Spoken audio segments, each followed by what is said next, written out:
Сәлеметсіздер ме? Мен Каспий өнері болашақ колледжінің арнайы пәндер оқытушысы Жаубаева Мархабат Сахиевна. Құқықтану мамандығы бойынша еңбек құқығы және әлеуметтік қорғау құқығы пәнінен жұмыс уақыты және оның түрлері тақырыбындағы видео сабағымызды бастаймыз. Сабақтың жоспары: бірінші, жұмыс уақыты және оның түрлері; екінші, түнгі уақытта жұмыс және жұмыс уақыты режимі; үшінші, жұмыс уақытының жиынтық есебі тақырыптарына тоқталамыз. Жұмыс уақыты дегеніміз бұл жұмыскер, жұмыс берушінің актілеріне және еңбек шарттарының талаптарына сәйкес еңбек міндеттерін орындайтын уақыт. Сондай-ақ Қазақстан Республикасының еңбек кодексіне, Қазақстан Республикасының өзге де нормативтік құқықтық актілеріне, ұжымдық шартқа, жұмыс берушінің актісіне сәйкес еңбек уақытына жатқызылған өзге де уақыт кезеңдерін айтамыз.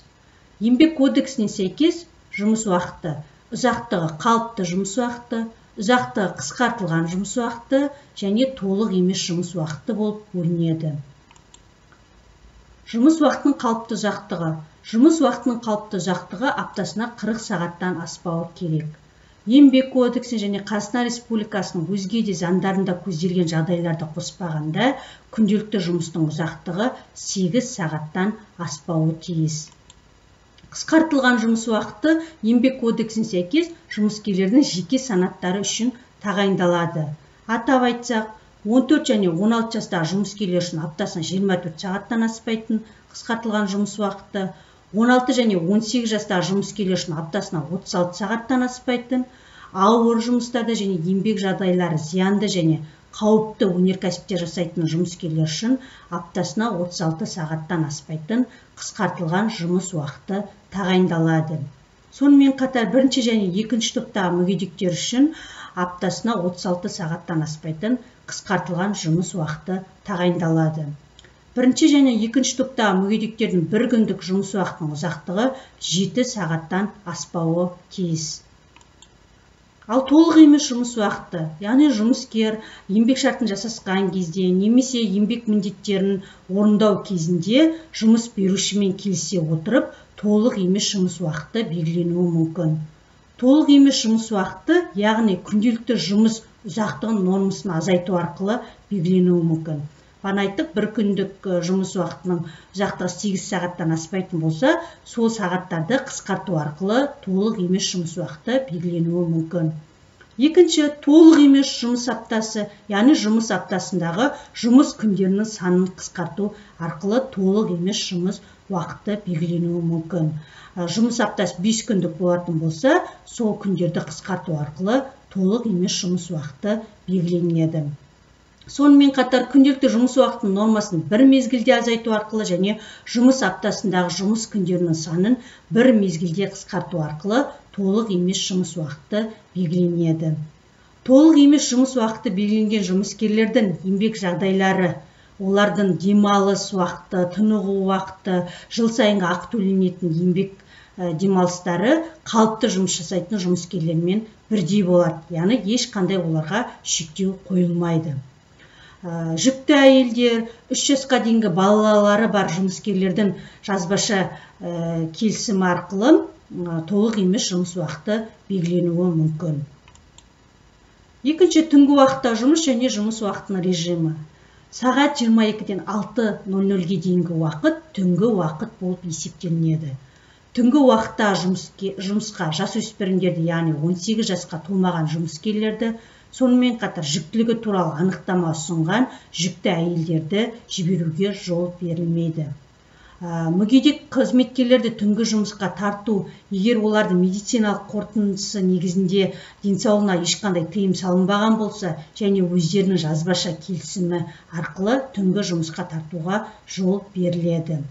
Түнгі жұмысқа 7 жасқа дейінгі балалары бар аналарды, 7 жасқа дейінгі балаларды анасыз тәрбиелеп отырған жұмыскерлерді және 16 жасқа дейінгі мүгедек балаларды асырап бағып отырған қызметкерлерді өздерінің жазбаша келісімсіз жұмыс беруші оларды түнгі жұмысқа тартуға құқылы емес. Жұмыс уақытының режимі. Жұмыс уақытының режимі жұмыскерлер үшін 2 демалыс күні бар 5 күндік жұмыс аптасы белгіленеді. Яғни жексенбі, сенбі демалыс күндері болып саналады. Өндірістік сипаты және жұмыс жағдайлары үшін 5 күндік жұмыс күні қолайсыз немесе орынсыз болған ұйымдарда 1 күндік демалысы бар 6 күндік жұмыс аптасы белгіленеді. Яғни жексенбі күні демалыс күні болып саналады. Жұмыс уақытының режимін белгілеу күнделікті жұмыстың ұзақтығы, басталуы, аяқталу уақыты, жұмыстағы тынығу, демалыс уақыты, үзілістер бұл еңбек тәртіптік қағидаларына және еңбек ұжымдық шарттарында белгіленген талаптарды сақтала отырып айқындалады. Еңбек кодексіне сәйкес жұмыс уақытының режимі кейбір қызметкерлер үшін өзгешелеу болып келеді. Өнер және мәдени демалыс кәсіптік ұйымдарында жасайтын шығармашылық жұмыскерлер үшін, бұқаралық ақпарат құралдарының жұмыскерлер үшін, спортшылар және жаттықтырушылар үшін Қазақстан Республикасының еңбек кодексінде жеке және ұжымдық шарттарда және жұмыс берушінің актілерінде көзделген жағдайларда өзгеше жұмыс уақыты белгіленуі мүмкін. Бана айтты, қалыпты жұмыс уақыты күніне 8 сағат болатын болса, жаңағы аталған қызметкерлерге өзгеше жұмыс уақыты белгіленуі мүмкін. Үшінші, жұмыс уақытының жиынтық есебі. Жұмыс уақытының жиынтық есебі дегеніміз бұл үздіксіз жұмыс жасайтын өндірістерде, цехтарда, учаскелерде және еңбек жағдайлары бойынша жұмыскерлердің осы санат үшін белгіленген жұмыс уақытының күнделікті немесе апта сайынғы ұзақтығы сақталмайтын жұмыстардың кейбір түрлеріне қолданылады. Жұмыс уақытының жиынтық есебі белгіленетін жұмыстарды бекіткен кезде жұмыс уақытының аяқталуы мен келесі жұмыс уақыты басталатын уақыт арасындағы демалыс сақталуға міндетті болып саналады. Жұмыс уақытының жиынтық есебі қолданылатын жұмысқа 18 жасқа толмаған жұмыскерлерді және жүктілігі туралы анықтама ұсынған жүкті әйелдерді, сонымен қатар бірінші топтағы мүгедек қызметкерлерді тартуға жол берілмейді.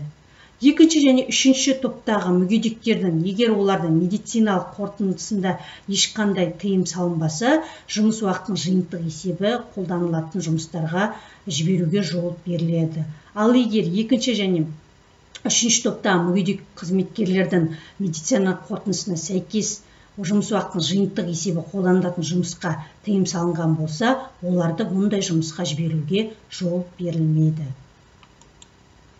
Бүгінгі тақырып осы. Тақырып бойынша төмендегідей бекіту сұрақтарына жауап береміз. Яғни, ұзақты қысқартылған жұмыс уақыты қандай қызметкерлерге қолданылады? Толық емес жұмыс уақыты дегеніміз не?